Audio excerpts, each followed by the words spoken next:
of attacks. And this time, Tel Aviv felt every single one. Khyber ballistic missiles, cluster warheads, opening mid-air and raining down across 8 kilometers. Iron Dome couldn't keep pace. David's sling couldn't keep pace. 2,000 drones, 600 missiles, and Iran is still counting. Israel's coveted shield is cracking.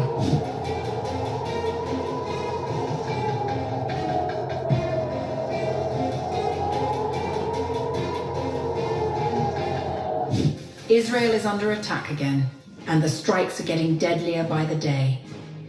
Iran struck central Tel Aviv in the early hours of March 6th, launching its 21st wave of attacks under Operation True Promise 4, combining suicide drones with Khyber ballistic missiles fitted with cluster warheads.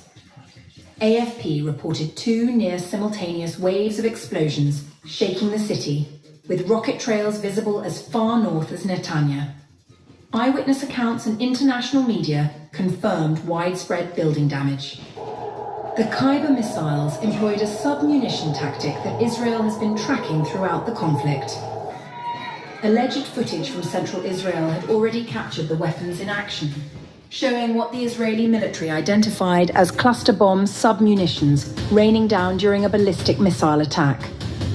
Each warhead opens mid-air, releasing around 20 smaller munitions carrying roughly 2.5 kilograms of explosives each, scattered across a radius of up to 8 kilometers.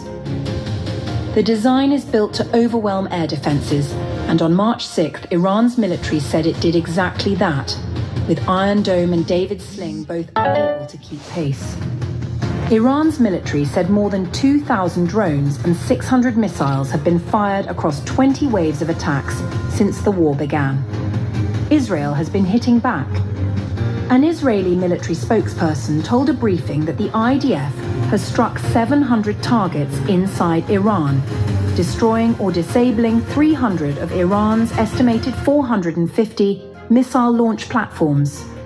The Air Force has logged more than 7,000 operational hours, and 110,000 reservists have been mobilized. The Israeli Air Force pilots have so far carried out 2,500 strikes and dropped more than 6,000 munitions.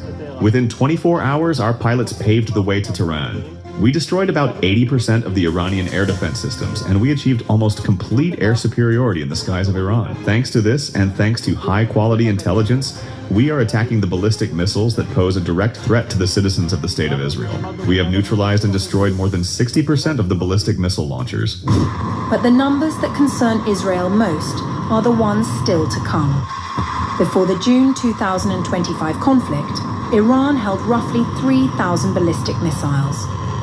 Many were used or destroyed in that war, but Tehran rebuilt quickly, entering this conflict with an estimated 2,500. At current production rates, the spokesperson warned that number could reach 8,000 by 2027.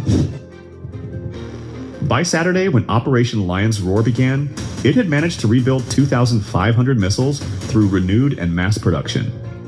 If this trend had continued, the regime could have reached 8,000 ballistic missiles by 2027. The IDF, however, has presented no proof of the claims. Whether the IRGC is actually capable of producing that many missiles remains to be seen. But for now, whatever little they have at their disposal has proven quite effective. 12 Israeli civilians have been killed and more than 370 wounded in Iranian missile strikes on residential areas since the war began.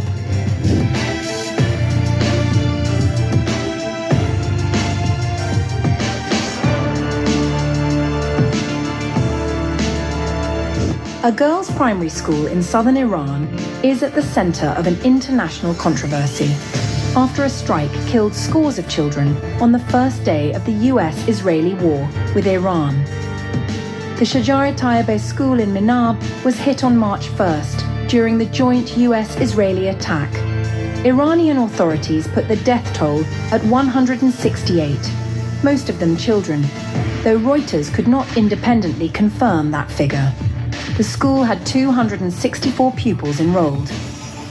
Satellite imagery captured 4 days after the strike shows at least 5 buildings with visible craters and scorch marks, suggesting the area was hit multiple times. Munitions expert N.R. Jensen-Jones said the damage pattern points to multiple simultaneous or near-simultaneous strikes. The school sits adjacent to an Iranian Revolutionary Guard Corps compound. A wall separating the two has been visible in satellite images since 2016. Analysts say a crater on the school's ground floor indicates a specialized munition may have been used to penetrate the lower levels. Reuters reported on March 6th that US military investigators privately believe it is likely American forces were responsible, though no final conclusion has been reached. 2 US officials speaking anonymously said new evidence could still emerge pointing to another party. Neither Washington nor Tel Aviv has accepted responsibility. Israel says it was not aware of any operations in the area. The Pentagon declined to comment, referring questions to Central Command, whose spokesman said it would be inappropriate to speak while the investigation is ongoing. US Secretary of War Pete Hegseth addressed the incident on March 4th. Can you give us an update on what the administration knows, what you know now about the reported strike on a girls' school in southern Iran on Saturday? All I can say is that we're investigating that. We, of course, never target